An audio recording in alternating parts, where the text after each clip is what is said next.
on est enfin vendredi.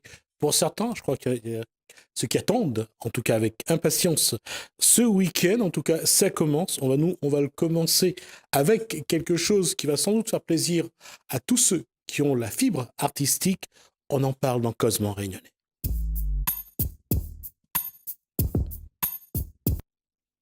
On va parler de l'école artistique intercommunale de l'Ouest. Et pour en parler, on va recevoir Evelyne Mailly, directrice de l'école. Bonsoir. Bonsoir. Sylvette Hannibal, qui est donc chef de projet culturel. Bonsoir. Bonsoir. Sylvette Bailly, donc Zama, il y a le L, on l'a pas perdu. Non, il n'y a pas d'L. Sylvette Bailly, donc, pour atelier choral, et Chantala Eteok, donc chargée de communication au TCO. C'est ça? C'est ça. Merci. Elle me regarde en me disant, oui, mon capitaine. Donc, on va parler. C'est quoi d'abord l'école artistique intercommunale de l'Ouest? Alors, l'école artistique intercommunale de l'Ouest, c'est une école, un outil déjà qui a été créé par le TCO pour promouvoir sa politique culturelle. Et par contre, c'est une école qui n'est pas comme les autres. Donc, c'est une école d'enseignement artistique qui déjà est organisée en réseau. Donc, on travaille en fait avec un certain nombre d'acteurs sur le territoire, des associations, des établissements publics, donc des écoles, des structures privées également, et des artistes surtout, qui sont nos intervenants, donc qui travaillent en réseau. On a une couverture territoriale donc sur le territoire de la côte ouest, donc qui regroupe les communes. Donc, on part du Port, de la Possession, de Saint-Paul, Saint-Leu, Trois-Bassins, jusqu'à donc Saint-Leu. Oui, Saint-Leu. Et donc l'idée c'est d'amener la culture dans les quartiers, donc de rendre accessibles les pratiques artistiques, donc d'aller dans les maisons de quartier, vraiment au plus près des habitants. Et ce qui fait aussi la force de cette école, c'est d'avoir une multitude d'activités qui est proposée. Donc, il y a de la musique, pratique instrumentale, donc de toutes sortes d'instruments possibles et inimaginables, de la danse, pareil, diverses danses variées, et aussi donc tout ce qui est art plastique, art visuel, donc présent, je dirais, au sein de cette école. Donc, voilà globalement, on s'inscrit donc à l'école. Ensuite, on peut aller participer à un atelier dans son quartier, pas loin. Pour les parents, c'est pratique de pouvoir aller sur un atelier avec son enfant, je veux dire, à proximité. Et voilà, donc globalement, comment fonctionne cette école. Combien d'élèves l'année dernière? Alors, l'année dernière, on avait plus de 1500 élèves, donc toutes disciplines confondues. Et cette année, donc, les inscriptions sont ouvertes depuis le mois de septembre. Et on a exceptionnellement prolongé, du coup, là, les inscriptions jusqu'au 31 octobre, parce qu'il reste de la place, en fait, sur les ateliers. Donc, voilà. Alors, comment peut-on s'y inscrire? Oui. Alors, qui me répond? Qu'est-ce qu'il faut faire pour s'inscrire à cette école? Alors, il y a plusieurs possibilités. Donc, il y a le site internet du TCO, donc, sur lequel les gens peuvent retrouver la page donc, du site, sur laquelle on retrouve donc, les activités qui sont proposées, les plannings avec les créneaux horaires, les lieux donc, de pratique. Donc, il suffit de s'inscrire en ligne et ça génère un mail avec la fiche d'inscription et donc la personne pré-remplit son document et le retourne en fait à l'école pour valider son inscription. D'accord. Avec toutes les pièces obligatoires. Il y a un coût Tout à fait. Donc, selon le quotient familial. Voilà, donc il y a 40 € d'adhésion à l'année, donc pour les frais d'inscription. Et puis, en fonction du quotient familial de la famille, il y a un tarif qui est dégressif. Puisque là aussi, on est sur une politique vraiment d'accessibilité dans tous les sens du terme, donc tarifaire aussi. Donc du coup, on vise quand même le public des hauts, public défavorisé, donc permettre aussi, je dirais, au plus grand nombre d'accéder en fait aux activités artistiques. D'accord. Ouais. Sylvette Hannibal, vous êtes chef de projet culturel. Est-ce qu'il va y avoir des particularités, des spécificités? Qu'est-ce qui sera proposé cette année à ceux qui vont venir à cette école artistique intercommunale de l'Ouest? Alors, déjà, ce qu'on propose depuis 2015, de façon expérimentale, qui se confirme en fait cette année, sur la musique par exemple, L'idée, c'est effectivement, on a de la pratique instrumentale, on a concentré sur 3 disciplines principales, que sont la guitare, le piano et la batterie. Et l'élève, en fait, qui rentre dans cette pratique instrumentale, forcément, il est rattaché à une pratique de groupe, à une pratique d'ensemble. Donc, il va se retrouver à faire de la musique actuelle, plutôt, ou de la musique de répertoire local en groupe. Voilà. On a aussi des ateliers de percussion. Là, c'est un petit collectif un peu plus grand. Il y a aussi on a aussi concentré beaucoup sur tout ce qui est voix. Donc, les chorales sont très importantes au sein de l'école. Donc, ça se fait hors temps scolaire. Donc, n'importe qui. On va rappeler qu'aujourd'hui, c'est dans le projet de l'Éducation nationale de donner de la place aux chorales. Oui. Effectivement, nous, on a pris de l'avance depuis 2015. La voix est très importante, en fait. Voilà, puis parce que c'est facile à mettre en œuvre pour les familles, il n'y a pas d'instruments achetés. C'est pas vous qui a mis les chorales. C'était facile à mettre. Non, mais c'est pas mal. En fait, l'année dernière, j'ai testé. Voilà. Et je suis allée dans une chorale, pas celle de Sulette, celle de Tania Boristen, qui est aussi dans notre école, qui est intervenante chez nous. Et franchement, j'ai vraiment aimé. Voilà. Et ce développement-là, quand on parle de chorale, qui c'est qui va gérer ça? C'est les enseignants ou Oui, ce sont les enseignants en fait qui gèrent leur propre petite chorale. Qu'est-ce que vous allez leur apporter, vous, en tant qu'école? Alors, en fait... Quand je dis les enseignants, je parle des professeurs des écoles, pas des enseignants chez vous. Ah oui, effectivement, on travaille aussi avec, avec les établissements scolaires. Ouais. Nous, on amène nos artistes, nos intervenants qui arrivent dans les classes. Qui interviennent dans les classes, qui donnent aussi des outils pédagogiques ou artistiques aux enseignants qui en demandent. Donc, voilà. L'autre particularité aussi de l'école, c'est que il n'y a pas... Enfin, l'élève, en fait, quand il va arriver... l'idée, c'est pas qu'il apprenne à lire et à écrire le solfège tout de suite. L'idée, c'est que vraiment, il joue. Donc, effectivement, ça, Sulette pourra en parler, mais il y a une approche qui est particulière, mais ça, c'est pour tous nos intervenants, tous nos groupes d'élèves. D'abord, il faut que l'élève joue avec les autres, qui prennent vraiment plaisir à ça. Voilà. Et ça, c'est vraiment un élément très, très fort au sein de l'école. Je reviens sur tout ce qui est stratégie, pédagogie. La musique, aujourd'hui, pour vous, dans ce que vous mettez en place, comment ça concourt à construire l'identité de l'enfant, à le faire grandir? Déjà, ce qui ressort de tout, l'artistique, oui, parce que pour la danse, je pense que la danse, pour les autres disciplines, c'est un peu la même. Mais en fait, ce qui est assez important de dire pour l'école, c'est qu'il y a eu, depuis 2015, beaucoup de concertations avec les équipes pédagogiques. Là, cette année, ils sont à peu près une quinzaine, en fait, surtout de la Possession jusqu'à Saint-Leu. Et l'idée, c'était vraiment ça, c'était de se dire qu'est-ce qui est important, en fait, dans l'enseignement artistique aujourd'hui. Voilà. En sachant qu'effectivement, on parle de stratégie, donc dans les orientations de l'école, on travaille beaucoup aussi sur ce qu'on appelle le sensible. Puisque, comme je le dis souvent... C'est quoi le sensible? C'est travailler l'écoute, travailler c'est ce qu'on appelle les outils cognitifs, d'abord? Voilà, on peut le dire comme ça. Mais en tout cas, c'est aussi, comme je le dis souvent... C'est nos enfants d'aujourd'hui, c'est aussi nos adultes de demain. Et donc, c'est aussi de construire la société avec eux en développant leur capacité à pouvoir être critique, à être en partage avec les autres, à être ouvert aussi au monde. Donc, on est aussi sur ce créneau-là, quoi. Je vous pose une question. Allez-y. Non, donc, ce que je voulais dire, c'est qu'effectivement, nos intervenants, les intervenants de l'école, sont tous... ils ont été choisis aussi parce ils apportent ça. Pour eux, ça, c'est vraiment très important. Au-delà de la technique, au-delà de savoir lire une partition, etc., c'est vraiment de développer ces qualités... Le développement personnel, en fait, humaine chez l'enfant. Alors, je vous pose une question à tous les cas. Je vais voir si... Comment l'artistique, tout ce qui est, donc, bien sûr, la musique, la danse, les arts, comment ça concourt, justement? Comment le réunionner dans son ensemble adhère ou n'adhère pas à ce que vous proposez? Est-ce qu'aujourd'hui, la construction de l'être humain, est-ce que les Rennais sont conscients que l'art a une place prépondérante? Ça fait partie de l'épanouissement humain, et totalement, notamment à travers cette approche innovante au sein de l'école.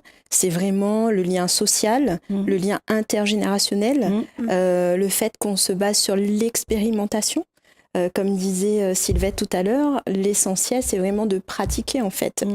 Et de développer nos 5 sens, peut-être même au-delà de nos 5 sens, et de s'exprimer à travers le corps, s'exprimer à travers la voix. C'est vraiment, comme disait Evelyne, une voie aussi de développement personnel. D'accord. Et juste, on voit que Chandra sait danser parce qu'elle roule bien. Effectivement, pour vous, pareil, même question, c'est est-ce que le Réunionnais est conscient que justement l'art est important, l'artistique est important? Après, justement, parce qu'on est parti aussi de ce diagnostic-là et de se dire, mais finalement, l'art, la culture, on a l'impression que c'est pas accessible. Parce que c'est pas aussi dans notre culture, au fond, dans notre identité, d'aller facilement vers justement les lieux. C'est pour ça que cette école aussi, elle va vers les habitants. C'est-à-dire amener les gens du quartier à venir, en fait, et à rendre ça accessible. Sans vouloir être caricatural ou vouloir rabaisser qui que ce soit, je veux dire, on s'arrête souvent à un Maloya, on s'arrête souvent à une fête de la musique, on s'arrête à un 20 décembre. Aujourd'hui, en septembre, il y a les journées européennes du patrimoine, les musées s'ouvrent, on a l'occasion. Mais sorti de ça, on a l'impression qu'il faut les pousser, il faut les bouger, il faut leur faire comprendre que c'est important. Je pense qu'on est sur ce changement de culture-là. Et ça commence justement par des initiations, parce qu'on a souvent aussi des images un peu arrêtées où pour apprendre de la musique, il faut d'abord apprendre du solfège, etc. Alors que là, il y a certains enfants, ils apprennent à jouer très vite sans forcément passer par les schémas classiques. Et c'est ça aussi qui attire aussi le public. Et puis l'idée aussi, c'est d'amener les enfants à être... tôt, même s'ils savent très peu jouer, le fait de jouer ensemble, déjà, ça leur donne je pense, du courage, et puis ça les motive, en fait. Et puis, on les amène aussi à des endroits où ils vont se produire. L'année dernière, scolaire dernière, par exemple, on a des petites danseuses, en fait, de Trois-Bassins qui sont allées au musée de Stella. C'était pour la nuit du musée, ou les nuits du musée. Et elles ont dansé dans le musée. Et et je sais pour certaines, c'était la première fois qu'elles faisaient ce type d'action. Et ça, c'est régulièrement que ça se passe comme ça. L'année scolaire d'avant encore, c'était au Cabardoc, on avait fait c'était sur le répertoire de Teen Poppy. Là, il y a des familles, des marmailles qui n'avaient jamais fait une scène, fait de scène ou juste aller poser les pieds au Cabardoc. Et pour eux, c'était bonne expérience. Et l'idée aussi, c'est de se faire rencontrer aussi ces différentes équipes. Vous avez des élèves de la Possession, des élèves des Hauts-de-Saint-Leu, et sur ces actions artistiques, en fait, vont se rencontrer dans des lieux dédiés, en fait, à l'art, à la musique ou à la danse ou dans un musée. Voilà, on les amène aussi à des endroits comme ça. D'accord. Chantal ? Oui, moi je dirais même que l'idée, c'est pas uniquement de faire comprendre que l'art est important, c'est de leur faire vivre l'art, faire expérimenter l'art en fait. L'expérience en fait est très importante. C'est ça que j'avais préparé la transition parce que je voulais en parler avec Sylvette Bailly. Justement, lorsqu'on fait un atelier choral, on a 15 à 20 enfants présents. Il faut les coordonner, il faut trouver... Il y a toute une stratégie à mettre en place pour la coordination, pour mettre les altos avec les altos, les sopranos avec les sopranos. C'est là aussi, on est vraiment dans la construction et ça, c'est un travail quand même on ne le voit pas de l'extérieur, mais à l'intérieur, il faut tenir. Oui, il faut tenir, mais je pense que les enfants, je fais un répertoire local et j'ai pas de soucis, ils sont vraiment concentrés et je fais pas que pour les enfants, il y a aussi des adultes, des mamans aussi qui viennent en famille. Et comme on fait un répertoire de musique créole, donc du coup, ils découvrent les textes. Ils ont l'habitude de chanter cette chanson et ils me disent que on n'a jamais su que ça parlait de ça, en fait. On prend le cas de Madina, de Maxime Lahope. Ça parle d'une veillée mortuaire. Jamais... Vous pouvez juste me rappeler la chanson ? Madina, en grec, la loupe, le monde a fait cool café. Il y a ce pas la Micheline, la débarqué toutes invitées. Micheline, c'est quoi ? C'est le train. Ouais. Il fallait savoir ça. Donc, du coup, ça les intéresse. Justement, je disais, c'était aussi un support d'apprentissage, d'aller vers son histoire, d'aller vers le patrimoine culturel. Et là, ça doit être marrant de voir que finalement, ils ne sont pas toujours au fait de ça. Oui, il y a beaucoup de mamans qui découvrent La Rosée tombée. Donc, ils arrivent avec leurs parents qui veulent aussi apprendre des chansons. Donc, du coup, et nous, j'insiste sur le fait qu'on fait nos restitutions, nos concerts avec les Gramounes de Lacaille. Et ils y se félicitaient aussi. Donc, on réunit les marmailles avec les Gramounes et qui racontent aussi leur vécu, qu'ils allaient faire des balles à Mafat avec un costume blanc qui revenait tout noir. Donc, tout ça, ils racontent aux marmailles et puis ça les intéresse. Et voilà, on continue dans ce sens-là. Et puis, on donne des cours dans les maisons de quartier, à la Chaloupe, par exemple. Et il y a des cours de karaté juste à côté. Alors, un élève passe, entend le piano, du classique et tout ça, il dit « Ah, moi aussi, je veux jouer ça. » Donc, du coup, ben, inscris-toi. Et puis, voilà, c'est comme ça que ça se fait, quoi. C'est justement, on le voit, c'est plus une question d'affinité à un moment ou à un autre. Ben, on se connaît tous, oui, à un moment donné, et puis les voisins emmènent des petits... voilà, alors, pour revenir sur la chorale, cette année, vous avez donné une dimension un peu plus forte à cette partie de l'école artistique. Qu'est-ce que vous allez proposer? Comment vous allez inciter certaines écoles ou certaines associations à construire un peu leur chorale?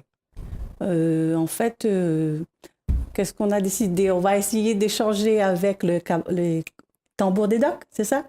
Oui. On a un projet de faire notre chorale et puis de faire un spectacle avec les tambours des docks et on va mélanger ça. Et bon, c'est la qu'est-ce qu'on peut dire d'autre? Avec des jeunes de quel âge? À partir de 8 ans jusqu'à... Jusqu'à pas d'âge. D'ailleurs, on vous invite très cordialement à venir participer. Je viendrai, mais sans pas pour santé. On l'a pas précisé tout à l'heure, mais c'est vrai que l'école accueille des enfants à partir de 8 ans. Mais après, il n'y a pas de limite d'âge. C'est jusqu'à, j'ai dit, 77 ans.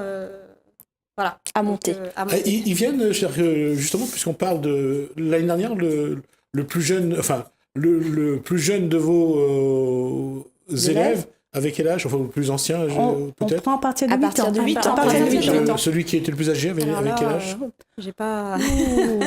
Alors, l'année dernière, je pourrais pas dire. Ouais, j'ai pas... Mais il y a 2 ans, par exemple, on avait quand même... il y avait un monsieur, il avait au moins une 60aine d'années. D'accord. Qui faisait... Alors, je sais plus ce qu'il jouait, lui. Pratiquer d'un instrument et il était avec Patrick. Et ce que j'ai observé qui était très intéressant puisque j'ai assisté à des restitutions, c'est que dans des groupes, on pouvait avoir des parents et des enfants. Ouais. Et ça, c'est très très sympa à voir, ce qui veut dire qu'en dehors des ateliers, ils peuvent aussi poursuivre l'échange en dehors à la maison aussi. Et je reviens à ce que je voulais, justement, pour continuer sur ce que vient de dire Chantala, c'est que la question, encore une fois, dans la démarche que vous menez, c'est une école, mais c'est une école vraiment ouverte sur votre territoire de l'Ouest. Tout à fait. Ouais.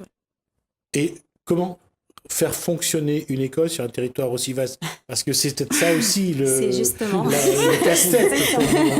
C'est l'approche innovante qu'a souhaité impulser le TCO. Le TCO, voilà, c'est vraiment cette approche innovante. Et c'est vrai qu'après, comme autant pour la chorale, derrière, il y a une gymnastique aussi, donc tout le dessous de l'iceberg pour faire fonctionner ce vaste réseau. Voilà, il y a le travail du chef de projet qui est en lien avec les intervenants, les plannings à caler, enfin, c'est tout un vrai travail de chef d'orchestre, je dirais. Un vrai travail de chef d'orchestre. Oui, tout à fait. Au-delà du réseau physique, le réseau numérique, ça, je tiens à dire ça. S'il n'y avait pas ça, je pense que, par exemple, ce projet, on n'aurait pas pu le faire. Donc, tout ce qui est Internet, tout ce qui est travail en réseau, sur des plateformes, etc., enfin, c'est vraiment hyper important. C'est comme ça qu'on arrive à bien, finalement, communiquer, même si on n'est pas en contact physique tout le temps. D'accord. On va juste rappeler que le territoire de l'Ouest, c'est le port, la possession, Saint-Paul, le Trois-Bassins et Saint-Leu. Et Saint-Leu. Ça, en kilomètres carrés, c'est déjà assez impressionnant. Puisqu'on disait que, c'est pas juste qui disait que le port La Possession Saint-Paul, ça faisait la bande de Gaza. La question, c'est comment faire en sorte de répartir de manière équitable les moyens, d'une part les moyens, mais surtout en fonction de la demande, parce que les demandes ne sont pas les mêmes en fonction des quartiers déjà dans les communes et en fonction des communes dans le territoire. Alors, ce qui s'est passé en 2015, en fait, on a regardé un peu tout ça et on a lancé en fait un appel d'offres. Et c'est comme ça, en fait, qu'on a pu, effectivement, essayer, en tout cas, d'équilibrer, de répartir les programmes pédagogiques sur l'ensemble du territoire, que ce soit en musique, en danse, parce qu'on a beaucoup parlé de musique, mais il y a aussi beaucoup de danse. et en art plastique. Alors, après l'art plastique, c'est un peu particulier, en visuel art plastique, parce qu'il faut un équipement particulier, il faut des espaces. Donc pour l'instant, on le fait qu'à 3 bassins, parce que le TCO a un site à 3 bassins équipé pour ça. Mais effectivement, c'est via un appel à projet, en fait, qu'on a pu déjà bien repérer les ressources sur le territoire et puis les équilibrer, en fait, pour essayer d'aller toucher, d'aller dans les quartiers, d'aller dans les hauts, d'aller aussi vers des publics, vers le public handicapé, par exemple. On travaille avec Danse en l'air, par exemple, sur la danse intégrante. Enfin, voilà, ce genre de choses. C'est vrai que le projet fait en sorte de se rapprocher des quartiers. Ceci dit, comme on raisonne à l'échelle du territoire, ce qui veut dire que si j'habite la possession et que je suis intéressée par l'atelier de cirque, donc je suis aussi capable d'aller dans une autre commune. Oui, tout à fait. Aussi, ouais. Et c'est peut-être là aussi, peut-être pour le problème, peut-être pour un enfant, si ses parents ne sont pas véhiculés. Les cours, généralement, ces cours-là sont placés à quelle heure? Le matin, dans la journée Non, plutôt après l'école, en fait. En fin de journée. Toujours après l'école? Oui, après l'école. Ouais. D'accord. Donc la question reste posée, mais je voulais revenir sur tout ce qui est le public porteur de handicap. Eux aussi sont concernés, donc? Oui, alors on travaille avec Danse en l'air pour la danse. Donc, il y a de la danse contemporaine intégrante. Donc ça fait 2 ans maintenant qu'on travaille avec eux. Mais aussi en musique, on travaille avec l'IM Pro Maricaz. Donc on a un intervenant qui s'appelle Vincent Bellec qui travaille en musique et qui fait depuis pareil 2 années. Qui travaille avec ce public à 3 bassins, toujours à l'espace numérique et artistique du TCO à 3 bassins. Donc voilà. Il faut vraiment prendre accessibilité au sens vraiment large du terme, que ce soit géographique, tarifaire, en termes de public. Donc c'est vraiment dans le sens large du terme. L'école existe depuis combien de temps? Alors depuis 3 années scolaires déjà. Parce qu'on a commencé en 2015 en fait. En 2015. Comment évolue cette école par rapport aux demandes, par rapport aux jeunes? Comment l'école s'adapte? Alors, justement, c'était aussi là, cette année, l'idée de, encore une fois, de répondre aussi à la demande. Donc, comme vous parliez tout à l'heure d'équilibrer sur le territoire, quand on regarde un petit peu les demandes des gens, on essaye aussi d'adapter l'atelier par rapport aux demandes. Un exemple tout bête, 15 demandes de guitare et 2 demandes de percussion. On va plutôt monter un atelier de guitare pour pouvoir aussi adapter la demande. Et la question que j'avais oublié de vous poser, c'est quels sont les artistes qui viennent travailler avec vous, qui qui enseignent finalement? Alors, dans mon association Zama, il y a Pascal Raymond qui donne des cours de piano et il y a Robert Essil, dit Nono, à la guitare et moi. Et après, on a par exemple Tania Boristen, que vous connaissez. Il y a Caf Marron, Idriss Judith. Il y a Nadjani Bulin, danseuse contemporaine. Soul City, 21 degrés Circus. Voilà, c'est quand même l'idée, c'est vraiment de travailler avec des intervenants, des personnes qui continuent en fait au-delà de l'enseignement, qui continuent à faire du plateau ou en tout cas d'avoir une vie artistique active en fait. Parce que l'idée c'est vraiment ça, c'est d'amener ça et de montrer ça aussi aux élèves.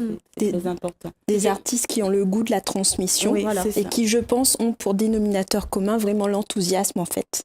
Ça c'est très très important, c'est l'état d'esprit de ces professionnels-là. Il y a une chose importante aussi, je pense, qu'on n'a pas souligné depuis tout à l'heure, et ça fait partie aussi des orientations. Et on parlait de culture réunionnaise tout à l'heure. L'école est là aussi pour promouvoir et valoriser en fait notre identité. Donc c'est vrai que dans l'ADN de l'école, on va retrouver aussi dans les ateliers ce principe-là. Parce qu'on est là aussi pour valoriser la culture réunionnaise. Même s'il y a du métissage musical, etc. D'accord. Après, je ne sais pas tout citer, mais vraiment, on a aussi des jeunes, par exemple, en danse urbaine, il y a quelqu'un comme Julino, je ne sais pas si vous connaissez, qui fait du danse avec ballon. Ça, c'est une activité, ça attire beaucoup les jeunes, parce que du coup, ça mêle le freestyle football avec de la danse hip-hop, debout. Enfin, voilà, on a des choses comme ça. On a un intervenant comme Yann Martin, qui est trompettiste lead de Ibrahim Malouf, par exemple, qui intervient chez nous, qui a un programme assez particulier parce qu'il fait du sound painting en même temps qu'il mène l'atelier de soufflant. dans les écoles. Et ça, c'est vraiment Enfin, moi, je vois les enfants, quoi, en 6 mois, ils progressent et puis ils prennent vachement d'assurance parce que du coup, eux-mêmes se retrouvent avec le sound painting à la place du chef d'orchestre. Du coup, ils se sentent valorisés. Donc, vraiment, cette histoire de, comment dire, de transmission et d'être toujours enthousiaste là-dedans, ça, c'est quelque chose qui est vraiment important. Et ça marche vraiment sur les enfants, sur les adultes, enfin, sur tout le monde, quoi. Ça, c'est... Combien d'intervenants dans votre école généralement 49 à peu près. Donc, ça fait quand même beaucoup de monde apparemment, parce que ça fait une trentaine de gamins par enseignant, c'est pas mal. Ça veut dire que l'école a vraiment du succès, c'est-à-dire que les gens viennent vraiment pour découvrir quelque chose. Jusque-là, on n'a pas trop communiqué, c'est vraiment la première année, parce que c'était expérimental, mais c'est vrai d'année en année. On a quand même de la demande, les gens s'y intéressent et puis s'accrochent en fait. Il n'y a pas vraiment de déperdition au niveau des élèves. Oui, d'ailleurs, on invite toutes les personnes intéressées à partir de 8 ans jusqu'à pas d'âge à s'inscrire donc, en allant sur le site du TCO, www.tco.re. Alors, la question que je voulais poser, c'est justement, il y a ce moment de l'inscription.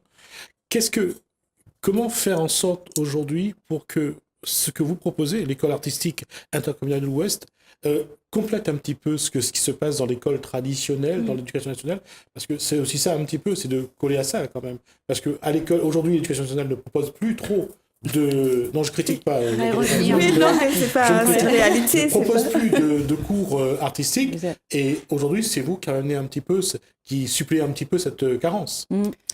En fait, effectivement, on l'a vu avec un projet qu'on appelle Chorale Déo. On a commencé ça en fait l'année dernière. Et d'ailleurs, Sulette était dans l'équipe d'intervenants. Et effectivement, ça compense. Là, cette année, effectivement, il va y avoir un vrai partenariat du coup avec la DACOI, enfin le ministère de la Culture et le rectorat. Des affaires culturelles. Parce que effectivement, on est vraiment dans les axes en fait du ministère et qu'il y a un intérêt à le faire. Vous ne craignez pas qu'à un moment donné, vous vous retrouviez avec ce bébé, c'est-à-dire l'éducation artistique, et finalement, ça serait à vous de gérer ça? Ça vous fait pas peur? Je pense que c'est un vrai... Non, je ne sais pas vous faire peur, je vous le dis. Non, je pense que c'est un vrai challenge. Et au contraire, je pense qu'on a un rôle à prendre. Et justement, à être peut-être la locomotive, ou en tout cas ceux qui vont driver cette nouvelle dynamique. Puisque c'est vrai que dans les orientations, cette année, de la culture et de l'éducation, ils veulent aller sur le développement des activités artistiques et culturelles à 100% en fait, dans les écoles. Donc, on est un peu, au final, précurseur. Et non, je le prendrais plutôt comme un challenge et se dire, on a notre place à prendre et au contraire, à être peut-être ceux qui vont driver, peut-être, pourquoi pas, les autres, quoi. Les autres intercos, pourquoi pas. Ça veut dire que vous êtes vraiment sur une posture, c'est-à-dire l'éducation artistique, l'éducation à l'art. Et ça, c'est aujourd'hui un rôle, je veux dire, que vous prenez à cœur à l'école, donc... artistique intercommunale de l'Ouest. En tout cas, c'est ce qu'on peut C'est la politique, en tout cas, qui est volontariste, qui est portée par le TCO. Et encore une fois, c'est vraiment de retenir qu'on veut rendre accessibles les pratiques artistiques et culturelles pour le plus grand nombre. D'accord. Alors, on va juste rappeler donc que les inscriptions pour l'école artistique intercommunale de l'Ouest se poursuit jusqu'au 31 octobre. 31 octobre. Donc, on va rappeler que pour s'inscrire, qu'est-ce qu'il faut faire? On va juste leur dire. Alors, allez sur le site du TCO, www.tco.re. Donc, sur la page d'accueil, vous avez la petite vignette de l'école artistique intercommunale de l'Ouest. Donc, vous cliquez dessus et ensuite, vous avez accès à la page dédiée où vous avez les plannings des cours, la description de l'ensemble des ateliers et bien sûr, le petit bouton pour s'inscrire. D'accord. À moins que vous ayez quelque chose à rajouter, je vais conclure là-dessus. Alors, juste rappeler donc que les inscriptions se poursuivent. Rappelez que là, c'est sur tout le territoire et qu'en tout cas, il y en a, j'espère, pour tous les goûts. Ça ne sera toujours pas aussi simple, mais en tout cas, il y a une chose qui est vraie, c'est que c'est suffisamment large pour que vous y trouviez votre bonheur, ou au moins quelques notes de bonheur. Et peut-être pour être précis, je ne sais pas si ça a été suffisamment clair, ça s'adresse aux gens qui habitent le territoire. Oui, donc quand on parle de territoire, c'est le port, la possession. Saint-Paul, Trois-Bassins et Saint-Lô. Des jaloux. Voilà. Essayez pas de déménager sur le territoire de l'Ouest. On va vous pister. Merci à vous. On arrive au terme de cette discussion qui a duré bien 30 minutes, mesdames. Donc, je remercie à ce moment donc Evelyne Mailly, donc directrice de l'école artistique intermédiaire de l'Ouest. Merci. Sylvette Hannibal, merci. Chef de projet culturel. Sulette Baïf, donc de Zama. Je viens Zama. Il a insisté, hein, oui. Ça me donne aussi, on ne sait jamais. Et j'ai aussi également Chantal Eteoc, donc chargée de communication. Merci de nous avoir reçus. Merci beaucoup TCO, donc au territoire de la côte ouest. Merci à vous. Merci à vous de nous avoir suivis.